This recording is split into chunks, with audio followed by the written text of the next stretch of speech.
And let's talk about Black Monday.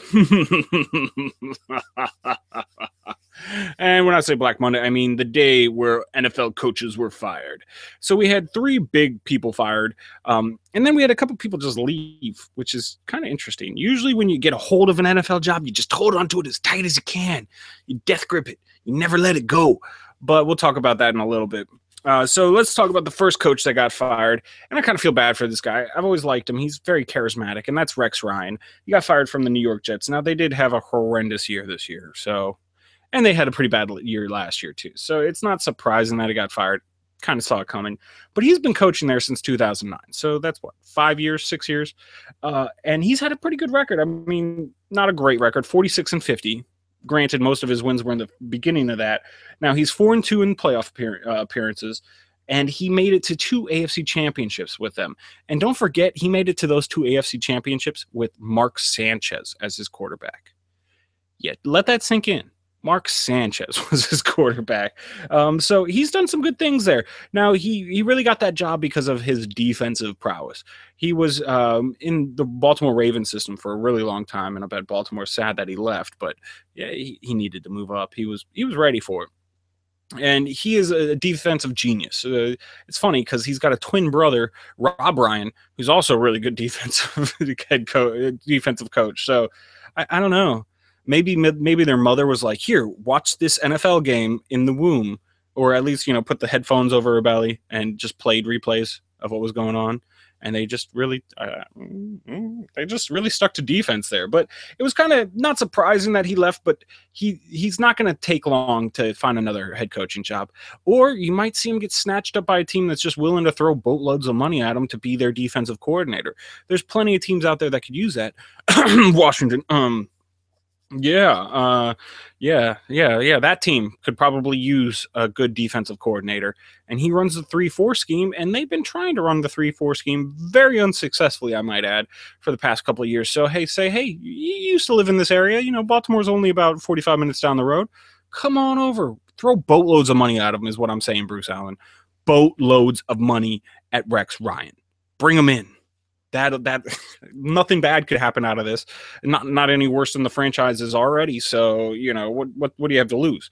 Boatloads of money, and maybe boats too. Throw yachts in there. Throw money and yachts. And I don't know, what else can you throw? And planes. Give them a plane.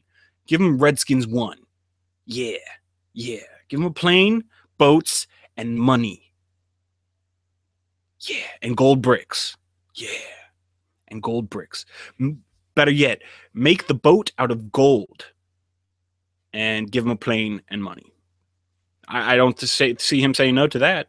I mean, think about it. If somebody was like, here, have this boat made of gold, lots and lots of money, and this plane, you'd say, yes, I'll be the defensive coordinator for your squad. So that's what they need to do there. But you could also see him popping up somewhere like I could see Oakland trying to lure him over there because they fired their head coach actually 4 games in this year. So they're going to be looking for a new one. And you can see a couple of these other vacancies maybe going out, reaching out to him and getting them. But let's keep on moving. The next person fired was Mark Trestman. And yeah, this was kind of an experiment that just didn't work.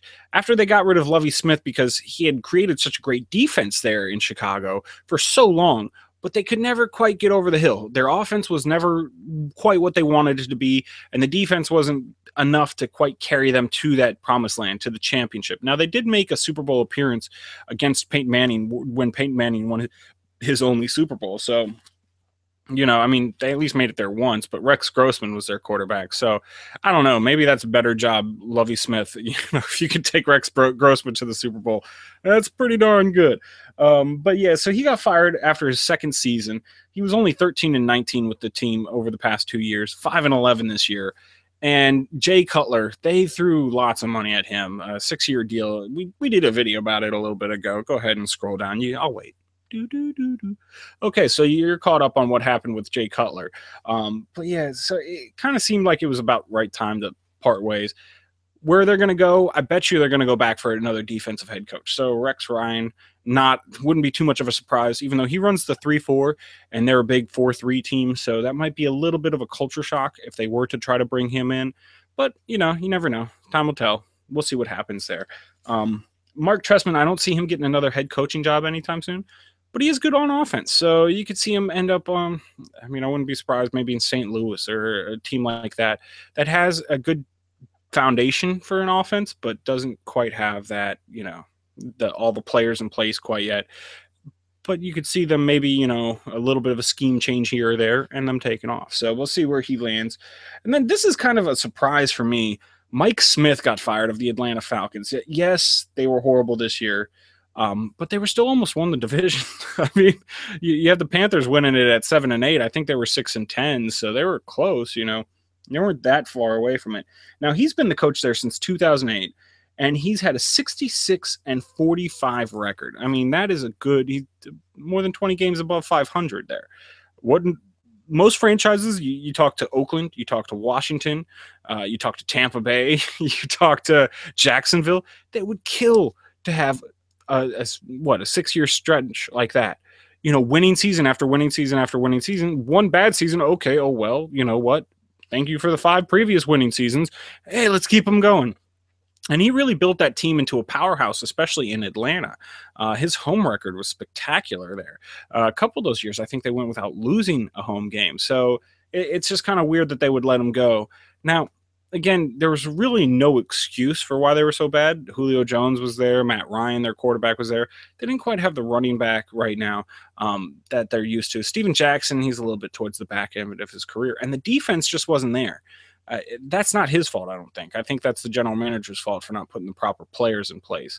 So it was kind of weird to see him get fired, but I really don't think it'll take him long to land somewhere. Again, with the other vacancies, I could see him landing in Oakland. I could see him landing in Chicago. Hell, even New York Jets. Sometimes you see this where it's just a coaching carousel. We'll see one new hire out of these, but a bunch of these guys will get snatched up for somewhere else, which – it's kind of weird. It's like, oh, you got fired over there? Oh, come over here. No, well, why not? So, hey, we'll see what happens. But out of those coaches, which one do you think deserves to get the first new head coaching spot? Hit me up, comments down below. Of course, @words for my face on Twitter, Google Plus, and Facebook. Always good ways of getting a hold of me. And